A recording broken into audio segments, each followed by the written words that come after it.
Good morning બાળકો, કેમ છે બધા? મજામાં છો ને? સરસ. આપણે આજે ઇંગ્લિશ કરીશું, એમાં લીથો કરીશું પહેલાં, બરોબર છે? લીથોના 4 પેજ કરી લેશું. ઓકે, તો લીથોમાં આપણે જે સુધી થઈ ગયું છે, બરોબર? આજે કે એલ એમ એન ત્યાં સુધી કરશું.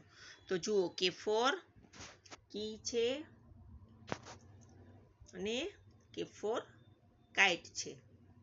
ઓકે, તમારે ટપકા જોડીને બધી લાઇન્સ પૂરી કરવાની છે અને મનગમતો રંગ પૂરી, અને પછી કે ઈ વાય, કે ફોર કી, કે આઈટી ઈ કાઇટ, કે ફોર કાઇટ. ઉચ્ચાર વાંચવાનો પ્રયત્ન કરવાનો અને સ્પેલિંગ વાંચવાના, હો, પાકા કરવાના બને એટલા. ત્યાર પછી સ્મોલ લેટર કે. હવે જુઓ, કે કેવી રીતે લખવાનો છે. તમને ટેસ્ટ પેપરમાં પૂછીએ કે પહેલી એબીસીડી એટલે કે કેપિટલ લેટર સામે સ્મોલ લેટર લખો, તો બહુ ફરક જ પડતો નથી અમુક અક્ષરમાં તમારા. એટલે જ તમને કહ્યું કે 4 લાઇનમાં લખવાથી પ્રોપર પ્લેસનો ખ્યાલ આવે છે તમને, લેટર્સનો, એટલે કે અક્ષરનો. જુઓ, કે છે એ કે 4 લાઇનમાં કેવી રીતે લખવાનો છે. જુઓ, કેનો જે સ્ટેન્ડિંગ લાઇન એટલે કે ઊભી લીટી છે એ ઉપરની 3 લાઇનમાં આવશે. ઓકે, ત્યાર પછી આપણે ત્રાસી લીટી કરીએ છીએ. ઓકે, તો એ વચ્ચેની 2 લાઇનમાં આવશે. એટલે સ્ટેન્ડિંગ લાઇન એટલે કે ઊભી લાઇન છે એનો ભાગ ઉપર વધારે રહેશે.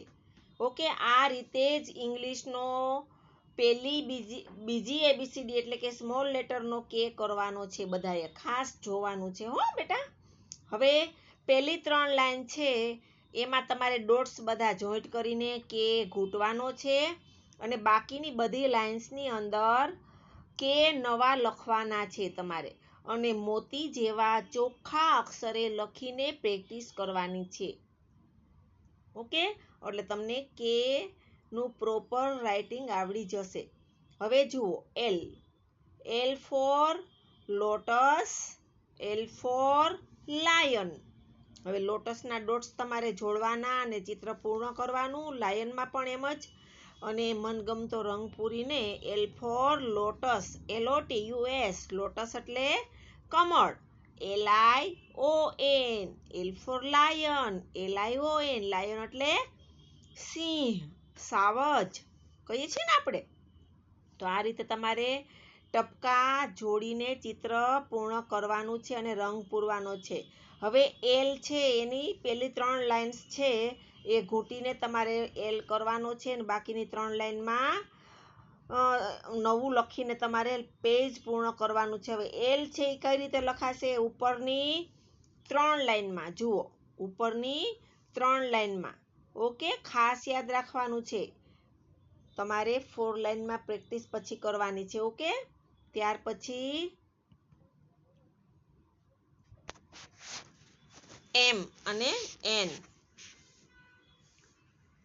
આપણે કે એલ શીખા, ત્યાર પછી એમ એન. હવે એમ ફોર મોપ. મમ્મા પોતું કરતી હોય ને, ઘરમાં પોતું કરતા હોય છે કે નહીં મમ્મા? હા. અને મેટ, તમે નીચે જે શેતરંજી પાથરો છો નીચે બેસવા માટે, એને મેટ કહેવાય, બરોબર છે? તો એમ ફોર મેટ, એમ ફોર મેપ, એમ ફોર મેટ, એમ ફોર મોપ. તો મોપ MOP અને મેટ MAT. ઓકે, તમારે આ બધું ઘૂંટીને ચિત્ર પૂર્ણ કરવાનું છે અને રંગ પૂરવાનો છે, અને સ્પેલિંગ પાકા કરવાના છે. હવે જુઓ, એમ છે એ 4 લાઇનમાં વચ્ચેની 2 લાઇનમાં જ આવશે. જુઓ છે ને. હવે તમારે 3 લાઇનને ઘૂંટીને એમ કરવાનો છે, ને બાકીની આખા પેજની લાઇન્સમાં નવા એમ કરીને પેજ પૂર્ણ કરવાનું છે. ત્યાર પછી એન ફોર નેસ્ટ અને N for net, NEST nest, માળો, એન ફોર નેસ્ટ. હવે NET નેટ એટલે જાળી, તો N for નેટ. તમારે ટપકા જોડવાના છે, ચિત્ર પૂર્ણ કરવાનું છે અને મનગમતા રંગ પૂરવાના છે. હવે જુઓ N 4 લાઈનમાં આપણે N કેવી રીતે કરશું? તો કે વચ્ચેની 2 લાઈનમાં આપણે એમ કર્યો છે એવી જ રીતે વચ્ચેની 2 લાઈનમાં N થશે. ખાસ યાદ રાખવાનું છે બેટા બધાએ. અને એ પણ 3 લાઈન ઘૂંટવાની છે અને બાકીની બધી લાઈન્સ નવા N થી લખીને પેજ પૂર્ણ કરવાનું છે. તો આપણે K L અને M N આ 4 પેજ લિથોના આજે લખીશું. ઓકે, બધાએ હોમવર્ક સેન્ડ કરવાનું છે. K for key, K for kite, key KEY, કી એટલે ચાવી, kite KITE, kite એટલે પતંગ, lotus L for lotus, L for lion, LOTUS, lotus Kamal, lion LION, lion સિંહ. આ રીતે તમારે સ્પેલિંગ્સ પાકા કરવાના છે. ત્યાર પછી MN, M for mop, M for mat, mop MOP, mop એટલે ઝાપટિયું અથવા તો પોતું. ઓકે, ખાસ યાદ રાખવાનું. પછી MAT, મેટ એટલે શેતરંજી. ઓકે, ત્યાર પછી N for nest, N for net. તો નેસ્ટમાં શું થશે? NEST, નેસ્ટ એટલે માળો. NET, નેટ એટલે જાળી. જુઓ છે ને, કોઈ પણ લોખંડની હોય, પ્લાસ્ટિકની હોય, દોરાની હોય, આ રીતે નેટ એટલે કે જાળી જેવું કરેલું હોય એ બધાને જાળી જ કહેવાય. ઓકે, તો નેટ એટલે જાળી. આવી રીતે આપણે KLMN એટલો પેજ લીથામાં પૂર્ણ કરીશું અને ત્યાર પછી આપણે 1 to 10 ના સ્પેલિંગનું રિવિઝન કરીશું. હવે રિવિઝનમાં આપણે આગળ શીખી ગયા છીએ, બરોબર છે? તો રિવિઝનમાં તમે લખ્યું છે ને CW બુકમાં અને HW બંનેમાં લખ્યું. હવે આપણે રિવિઝન માટે CW બુકમાં કંઈ લખવાનું નથી. રિવિઝન માટે આપણે રફ બુક અથવા તો HW તમારે જેમાં લખવું હોય એમાં લખી શકશો. તમને મન થાય તો 2 વાર લખો. હું તો તમને 1 વાર લખવાનું કહું છું, પણ તમે ચીવટ હોય અને શીખી જ જવું હોય તો 5 વખત પણ લખી શકો છો, 5 ટાઈમ પણ લખી શકો છો. ઓકે, તો 1 to 10 ના સ્પેલિંગ, અર્થ, ઉચ્ચાર, 1 to 10 ના નંબર, પછી ગુજરાતી નંબર બધું તમે લખો તો વધારે સારું. ઓકે, ONE 1 એક અને બાજુમાં શું લખ્યું છે? ગુજરાતીનો અંક એટલે 1. પછી TWO 2 2, બાજુમાં શું લખ્યું છે? બગડો એટલે ગુજરાતીના નંબર 2. પછી THREE 3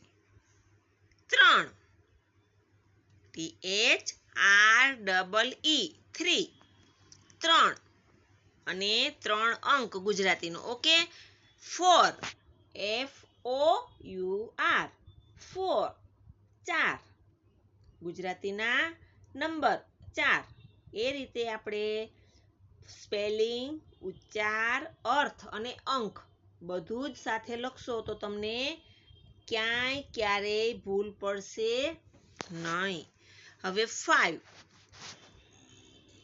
AFIVE 5 એટલે 5, ગુજરાતીનો નંબર શું આવશે?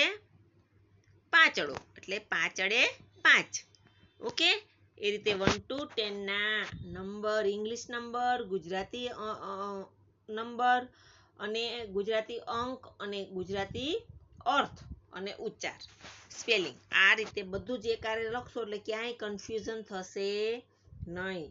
ત્યાર પછી 6 SIX 6 એટલે 6 અને 6 ને ગુજરાતી અંકમાં પણ લખવાનો SIX. તમે જો વિડીયો જોતા હોય ને તો મારી સાથે બોલજો જેથી તમને લખતા અને બોલતા ને યાદ પણ સરળતાથી રહી જશે. ઓકે, SIX 6 એટલે 6. ત્યાર પછી SEVEN 7 એટલે 7, ગુજરાતીનો અંક સાતડો. પછી 8 EIGHT 8 8, ગુજરાતી અંક આઠડો. ત્યાર પછી છે 9 NINE 9 9 અને ગુજરાતી નંબર અંક નવડો. ત્યાર પછી 10 TEN 10 10 અને ગુજરાતી અંક એકડે મીંડે 10. તો 1 to 10 ના સ્પેલિંગ, અર્થ, ઉચ્ચાર કોને કહેશું તો કે ONE 1 ONE એ સ્પેલિંગ થયો. એને બોલવો કેમ તો કે 1, તો 1 છે એ ઉચ્ચાર થયો. અને અર્થ કોને કહેવાય તો કે 1. આપણે ગુજરાતી અર્થ નીકાળીએ એને 1 એટલે સ્પેલિંગ, ઉચ્ચાર, અર્થ. ઓકે, આ રીતે તમારે બોલવાનું છે. પછી તમારે પાકું થઈ જાય ને એટલે મમ્મીને કહેવાનું. શું કહેવાનું કે મમ્મી તમે ઉચ્ચાર બોલો, એટલે મમ્મી ઉચ્ચાર બોલશે અને તમારે તમારી જાતે 1 નો સ્પેલિંગ અને અર્થ લખવાનું અને નંબર, ઇંગ્લિશ નંબર અને ગુજરાતી નંબર તમારે લખવાનું. જો આવી રીતે કરશો ને તો મમ્મી તમને લખાવશે ને તમે તમારી જાતે લખશો ને સ્પેલિંગ, અર્થ, તો તમારે છે ને તરત જ બધા જ સ્પેલિંગ આવડી જશે. તો 1 to 10 ના સ્પેલિંગ મમ્મીને કહેવાનું આ રીતે બોલે. 1 ઉચ્ચાર બોલશે તમારે, અથવા તો મમ્મી બુકની અંદર તમને વચ્ચેની લાઈનમાં વચ્ચેના પાર્ટમાં પેજના 1 લખી દેશે. 1 2 3 4 5 એવી રીતે 1 to 10 6 7 8 9 અને 10 આ રીતે મમ્મીને કહેવાનું. પેજમાં વચ્ચોવચ્ચ તમને ઉચ્ચાર લખી દે. પછી તમારે પેજમાં ડાબી સાઈડ શું લખવાનું TONE 1 અને પછી જમણી સાઈડ 1. પછી એ રીતે તમારે અંક અને ગુજરાતી અંક, ઇંગ્લિશ અંક અને ગુજરાતી અંક બધું લખતું જવાનું હારે હારે. એટલે તમને તરત જ બધા સ્પેલિંગ પાકા થઈ જશે. અને તમને જ્યાં સુધી હજુ નથી આવડતા ને એ સ્પેલિંગ તમારે રફ બુકની અંદર, હું તો તમને 1 ટાઈમ લખવાનું કહું છું મોતી જેવા અક્ષરે, પણ તમારે શીખવા હોય અને પાકા જ કરવાની તમન્ના હોય તો તમે 5 વાર લખો, 7 વાર લખો, 10 વાર લખો. જ્યાં સુધી આવડે નહીં ત્યાં સુધી તમે પ્રેક્ટિસ કરો તો વધારે હોશિયાર થવાય. એટલે જેમ તમે લખશો એમ તમે વધારે હોશિયાર થશો અને તમને લખવાની પણ સ્પીડ આવશે, ઝડપ આવશે. એટલે લખવાની પ્રેક્ટિસ તો આપણે ખૂબ કરવાની છે. નાના નાના છીએ ને હજી આપણે, તો તમારે લખીને પાકું કરશો તો તરત જ યાદ રહી જશે. અને હેન્ડરાઇટિંગ પણ ખરાબ જેના થતા હશે એના સુધરી જશે. પછી કોઈ લખવામાં ધીમું હશે ઝડપી થઈ જશે. એટલે તમારે લખવાની પ્રેક્ટિસ તો ખૂબ રાખવાની હો બધાએ. એટલે અત્યારે આપણે લીથો પેજ KLMN અને 1 to 10 ના સ્પેલિંગ કરીશું. ઓકે, અને નેક્સ્ટ હવે રિવિઝન માટે A to Z ના સ્પેલિંગ કરશું. તો અત્યારે આપણે 1 to 10 ના સ્પેલિંગ HW માં અથવા રફ બુકમાં 1 ટાઈમ લખીને રિવિઝન કરવાનું છે. ઓકે, આટલું કરશો ને બધા? બને તો તમે બોલતા હોય એવો વિડીયો પણ મને સેન્ડ કરી શકો છો હો. બાય.